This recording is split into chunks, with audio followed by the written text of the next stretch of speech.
Perfeito, gente. Então, no código, vocês estão lembrados que existem dois tipos de display de 7 segmentos.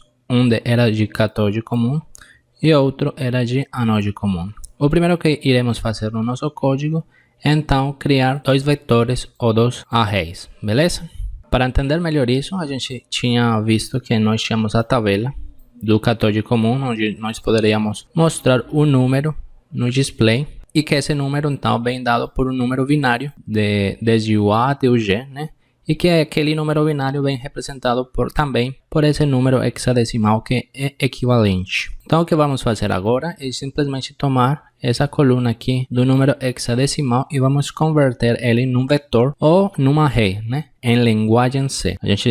Vocês sabem programar, sabem que a gente pode fazer isso com diferentes números. Então, para o catóde comum, vamos criar um vetor. No caso, eu chamei ele de display set C. Você indica que é o catóde comum. Esse então será um array que tem 10 posições. Então, em chaves, a gente coloca 10 posições porque vai conter o número desde o 0 até o 9. E cada uma das posições dentro do array vai corresponder ao número em hexadecimal que corresponde aos bits que tem que ser ligados para mostrar aquele número. Beleza? Lembrando que quando a gente está num array, a posição, no caso, a primeira posição na linguagem C é a posição 0 e a última posição é a posição 9. Então, se eu quiser saber, por exemplo, quiser pegar o número 0 do display 7C, eu sei que o número 0 está na posição 0, beleza? Então, simplesmente chamo a posição 0 para poder pegar esses números aqui. Do mesmo modo, a gente tem a tabela do anode comum. Vamos pegar a última linha no hexadecimal, transformar ele em um array. No caso, então, será display 7A, que indica anode comum. E teremos aqui, então, as 10 posições que correspondem aos 10 números que iremos mostrar no display. Novamente, a posição do início é a posição 0 dentro do array e a última posição é a posição 9. Isso então é o que vamos fazer aqui, criar os dois vetores, os dois arrays, para que seja independente de qual display você esteja usando. Então a gente já tem rapidamente os números que nós poderemos mostrar no display. Seguidamente vamos fazer a declaração dos pinos do display com a declaração no byte. Estamos batizando então desde o pino 2 será o A, que é esse aqui, até o pino 8, que será o G. Adicionalmente, iremos criar dois variáveis, que serão a variável INC, que será no pino 9. Então, esse pino aqui a gente está nomeando como INC, que indica o botão de incremento, né? Aquele botão de incremento está entrando no pino 9 e esse é o pino que a gente tem com a resistência pull down, ou seja, a resistência física que estamos colocando. O outro no pino 10 chamaremos como DEC, que é o botão de decremento, que é aquele que tem a resistência interna pull up. Por isso que esse aqui não tem resistência, porque estamos utilizando a resistência interna. Beleza, gente? Então vamos continuar aqui o nosso programa. Iremos criar então essa função display 7 segmentos para mostrar os números. Já iremos explicar ela em breve. Mas comecemos primeiro com a função setup, que é onde se realiza as configurações do Arduino. Aqui não tem nada de mistério. Vamos continuar igual que vínhamos, né? A gente já tinha declarado os pinos desde o A até o G, todos como saídas, utilizando o pitmon output, beleza?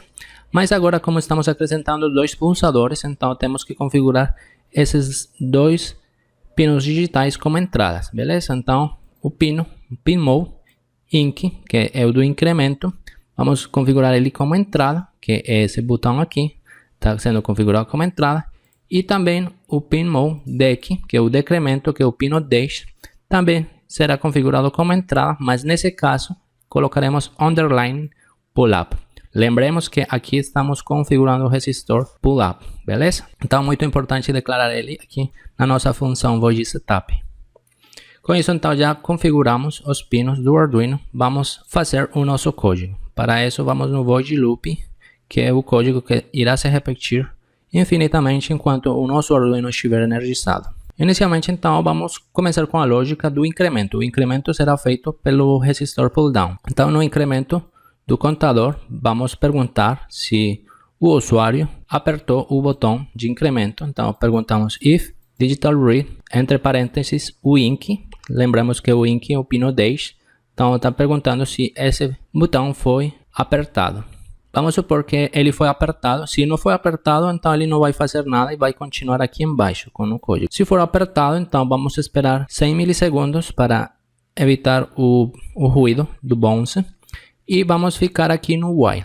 Sempre, como a gente já viu. No while, ficaremos aqui se o usuário, por exemplo, apertou o botão, mas deixou o dedo lá apertando o botão. Então, nós esperaremos até que o usuário finalmente solte aquele botão. E aí, quando ele solte, novamente fazemos o atraso para evitar o bounce. E uma vez que ele soltou, passou o atraso, aí sim vamos contabilizar o contador. Beleza? Vamos a incrementar aquele contador. Lembremos aqui no começo, a gente inicializou aquele contador em 0. Beleza? Então, aqui, com incremento, o contador passa a ser 1. Aqui então também temos a instrução para decremento do contador quando o usuário pulsa o botão de decremento. Lembremos que por causa dele ser pull-up, a lógica é inversa da lógica daqui. Então simplesmente é a mesma coisa, digital read, agora o botão decremento, mas agora vamos colocar o signo de admiração que indica a negação desse troço, beleza? Então simplesmente sempre está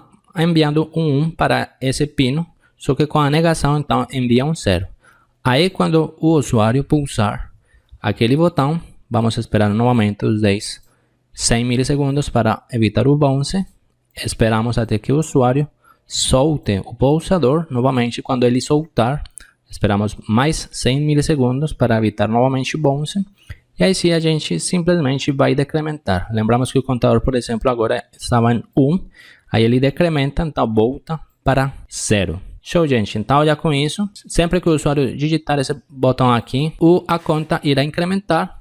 E sempre que o usuário apertar esse botão aqui, a conta irá decrementar. Por último, então, falta fazer algumas validações. Por exemplo, no caso que a gente estiver incrementando a conta, que acontece se o contador é maior do que 9. A gente não tem como mostrar números maiores do que 9 com um único display de 7 segmentos. Então, quando a conta for maior do que 9, que vai acontecer no momento em que a gente estiver incrementando, apertando esse botão aqui, se for maior do que 9, então simplesmente a gente reinicia a conta para 0. Caso contrário, a gente esteja decrementando o contador, se ela for menor do que 0, a gente não tem como mostrar também números negativos. Então, no caso de decrementar, simplesmente quando for menor do que 0, a gente vai assignar para a variável contador 9, né? Então, que comece desde 9. Por último, então, a gente tem a conta nessa variável contador. Agora falta é mostrar o número da conta no nosso display. Para isso, então, vamos chamar a nossa função de display de 7 segmentos. Então, a função se chama display7seg, que eu criei ela assim, e ela terá esses parâmetros de entrada. A display7seg, então, estará aqui em cima, que é uma função que não retorna nada, é o void. Aqui o nome, que a gente colocou o nome que não esquecermos, né? Então, ela terá 8 parâmetros de entrada. Inicialmente todos os parâmetros são de o tipo inteiro. O primeiro eu chamei como bits, né? Aqui será o número que eu quero mostrar no display. E os outros será o A até o G, que indicarão os pinos onde nós conectamos o nosso display de 7 segmentos. Porque pode acontecer de que vocês não liguem o display dessa forma, sino que vocês, por exemplo, coloquem o pino A aqui, o pino B no 13, o pino C no 10, assim sucessivamente. Então, é independente de onde vocês coloquem os pinos para seu display, beleza? E basicamente o que tem dentro dessa função é só a escrita digital write das saídas digitais. Então, para isso, para entender o que vamos fazer aqui dentro dessa função, nós vamos utilizar uma função que se chama bitRead, própria do Arduino, que vocês estão vendo que ela tem uma cor laranja. Arduino, então, possui a seguinte função que vai nos ajudar a manipular o display de 7 segmentos facilmente. Ela se chama bitRead, né? Lembrando que o R terá que ir no maiúsculo. Essa é uma função que terá dois parâmetros, o X e o N, onde o X é o número que se deseja ler, né? E o N é o bit que tem que retornar aquela função, onde o menos significativo está na direita. Vamos dar um exemplo para entender como é que funciona essa função. Vamos supor que eu tenho um número 11. Se vocês transformarem esse número em binário, vocês vão ver que o número 11 em binário é 1, 0, 1, 1. Beleza? Então, se eu colocar bit ready para o número 11, vocês podem colocar o número 11 aqui, está em decimal. Se quiserem, também podem colocar ele em hexadecimal. Em hexadecimal é simplesmente o B, ou vocês podem colocar em binário também, tanto faz. Aqui eu coloquei ele em decimal, 11, beleza? E vírgula, aqui então seria o número que você deseja ler, aqui então o número seria 11, vírgula, o bit que eu desejo retornar. Então, eu coloquei vírgula 0, eu quero retornar o bit menos significativo, o bit que está na direita. Então, basicamente, ele vai me retornar o bit que está na direita, que seria esse 1 aqui. Então, ele vai me dar o bit 0, que é o 1. Se eu colocar vírgula 1, ele vai retornar o seguinte, né? É o que está aqui na posição 1. Então, ele vai me retornar o bit 1, que é 1, beleza? Se fosse vírgula 2, ele vai me retornar o terceiro bit aqui, que está na posição 2, que seria um 0. E por último, se eu colocar vírgula 3, ele me retorna o que está aqui nessa quarta posição, né? Que é o bit 3, que seria um 1.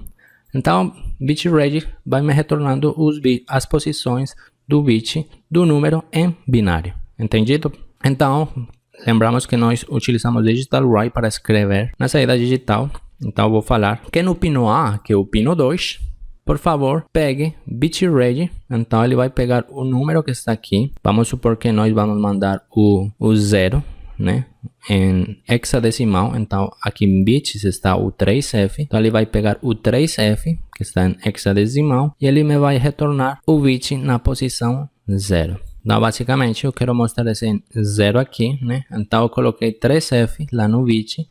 Então, ele tem esse número binário e eu falei para ele me retorne a posição 0. A posição 0, então, ele vai me retornar um 1, beleza? Ele vai retornar aquele 1. Então, aqui na posição 0 vai retornar um 1. Então, basicamente, no A, como eu estou escrevendo no A, ele vai colocar um 1 lógico em A, ou 5 volts.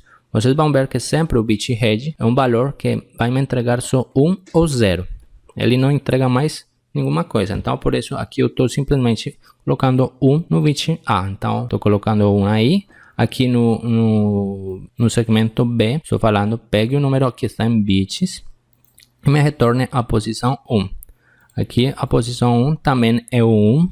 Então, ele vai colocar 1 no B. E assim sucessivamente. Vai colocar 1 em todos, com exceção do G, né? A gente lembra que para mostrar o 0 no display, a gente precisa zerar o G. Então, aqui, no último bit, ele vai mandar um 0 aqui no G. Então, vai desligar o G. E pronto, isso é tudo que faz a função. Lembrando, então, aqui no bits, nós iremos colocar o número que está dentro do vetor, o array que a gente criou. Se vocês estiverem usando o decator de comum, utilizam esse vetor de decator de comum. Se estiverem utilizando o deno de comum, utilizam esse vetor aqui. Algo muito importante que eu esqueci de mencionar é que na programação, quando vocês ingressam números hexadecimais, para o compilador saber que você está colocando número decimal, você sempre tem que colocar 0x, né?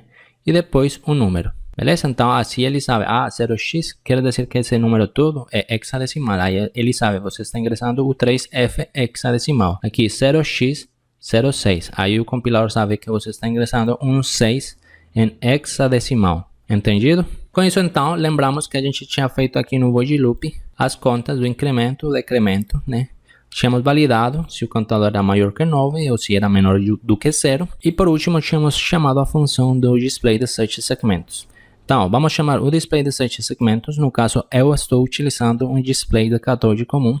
Então, vou chamar o array do 14 comum, que é display 7c, beleza? Aqui em chaves, então, irá a variável que a gente está armazenando a conta, que no caso é a variável contador, né? E por último estamos colocando os pinos onde nós conectamos o display. Miremos que, por exemplo, se o contador, no caso, fosse 4, então aqui estamos falando que, por favor, no vetor display 7c, pegue a posição 4. Então ele irá para aqui display 7c e vai pegar a posição 4. Então ele vai falar: essa é a posição 0, posição 1, posição 2, 3 posição 4, então ele vai pegar essa posição aqui, 0x66, beleza? Aí então, vem aqui para a nossa função e com esse número aí de 0x66, que é em hexadecimal, ele vai escrever nas saídas digitais e vai mostrar o número 4. Vamos então para o Tinkercad, vamos copiar todo o código, Ctrl C, e vamos copiar e colar ele lá no Tinkercad. Aqui no Tinkercad, aqui hemos colado todo o código, está todo o código certinho. Beleza, gente? Então vamos começar a simulação. A simulação começou, vemos que ele está em 0, efetivamente. Se eu apertar aqui o botão, ele vai para 1, vai para 2, 3, 4, 5. E se eu apertar esse, vai decrementar 4, 3, 0. E se eu continuar, ele já não pode mostrar negativo, senão que ele tem que voltar para 9, beleza? Perfeito, gente. Vamos parar aqui a simulação, vamos fazer agora isso no nosso Arduino real. Lembremos que nós tínhamos programado aqui o número 4, agora vamos programar esse novo código. Novamente vamos verificar que ele esteja correto, ele já está correto porque estava simulando no Tinkercad. Vamos novamente verificar aqui no Tools o porto, no caso agora está no porto 7. Novamente verificamos o Arduino, que seja o Arduino Uno, e estamos prontos. Agora simplesmente então vamos carregar o código no nosso Arduino. Carregamos aqui o código, ele está carregando, pronto. Temos aqui então nosso código, vemos que ele está em 0 e com isso então poderíamos incrementar. Aqui por exemplo ele não está funcionando, é porque eu esqueci de ligar o positivo. Colocamos aqui mais 5 volts e pomos os 5 volts na protoboard, beleza? Aqui ficou os 5 volts na protoboard. E agora sim, vamos incrementar o nosso contador. Vai 1, 2, 3. E aí começa de 0, viram? E no outro botão então irei decrementar. Vemos, por exemplo, se eu deixar apertado, ele fica aí. Eu estou deixando apertado, ele ainda não vai contar porque eu estou deixando o dedão lá, apertando o botão. Quando eu soltar, aí ele fará a conta, né? Do mesmo modo, no decrementar, se eu deixar apertado, ele não vai decrementar até eu não soltar o botão. Isso que a gente estava fazendo com o while.